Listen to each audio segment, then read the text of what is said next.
हाँ, ये आज का दिन जो है ये 8वां दिन है, 13 दिन में से 8वां दिन है और हमारा एंट्री अभी इस वक्त मालेगांव के शहर में हुआ है। और मालेगांव के हमारे जो मुस्लिम भाई है उन्होंने हमको इतना प्यार और इतनी मोहब्बत दी, हमारा अच्छी तरह से स्वागत किया। हमने भी यहाँ पर उनसे गले मिले, एक अच्छा पैगाम यहाँ पर हम मैसेज दे रहे हैं कि हिंदू मुस्लिम भाई भाई है, इस देश में कुछ बिगड़ने वाला नहीं है और आगे जाके भी ये सलोखा कायम रहे।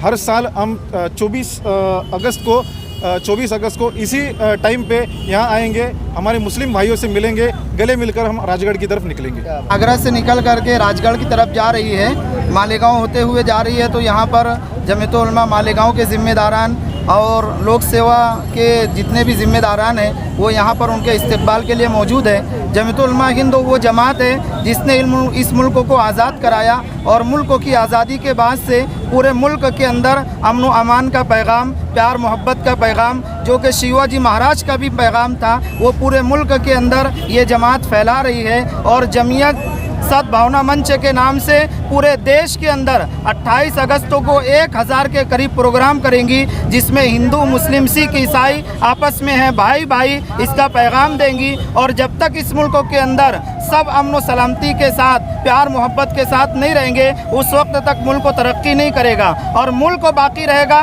तो हम बाकी रहेंगे। इसलिए मुल्क के अंदर से नफ़रत को मिटाना है, इंतशार को ख़त्म करना है। एक फ़िरका परस्त अनासिर इस मुल्क के अंदर कानून शिकनी कर रही है, कानून को बालाए ताक रख करके लोगों के अंदर नफ़रत फैला करके खानों में बांट रही है। ये जो रैली निकली है ये भी इत्तेहाद का पैगाम दे रही है। हम इनका इस्तकबाल करते हैं, शहर मालेगांव की जानिब से इनका पुरतपाक इस्तकबाल करते हुए अपनी बात को ख़त्म करते हैं। दहशतवाद, टेररिस्ट, ये तुर्कों को बताना पड़ेगा बच्चों चल के अपने को कि ये कुरान और हदीस सीने में रखने वाले कीना कपट और बुग़्ज़ नहीं रखते अपने दिलों में किसी की नफरत। आज हम अपने मुल्क के लिए, तरक्की के लिए, यतीमों को, गरीबों को, बेवाओं को, जो आपने अल्लाह के नबी मोहम्मद रसूल का पैगाम सुना कि मुझे मुल्क भारत देश से खुशबू आती है, तो ये वही वतन के लिए अपने को फिर से निकलना पड़ेगा। आज इस मौके पे हज़रत इकरमा रज़ी अल्लाह अन्हु के, हमारे कारी रेहान साहब,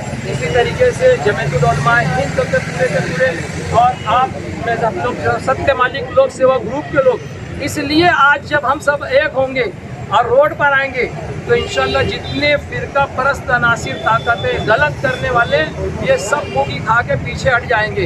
हकीकत ये है कि सच्चाई, आज मैं इस मौके पर मीडिया को भी मुबारकबाद देता हूँ, एक मरतबा इनके लिए ज़ोरदार ताली हो जाए कि ये हकीकत और सच्चाई को फैलाने के लिए कड़ू को भी बर्दाश्त करके, लेकिन एक सच्चाई घर घर तक पहुँचाने के लिए जो आज ये रोल प्ले कर रहे हैं, हकीकत में एक बहुत बड़ा जो है इनका भी रोल है। इस मौके पर शहर मालेगांव की जानिब से, सत्य मालिक लोक सेवा घर की जानिब से, जमीयतुल उलमा हिंद मदरसा इकरमा की जानिब से हम तमाम ही जितने शुरका हैं सबका शुक्रिया अदा करते हैं और मीडिया से दरख्वास्त करते हैं कि ऐसी सच्चाई का पैगाम ज़्यादा से ज़्यादा फैलाएं।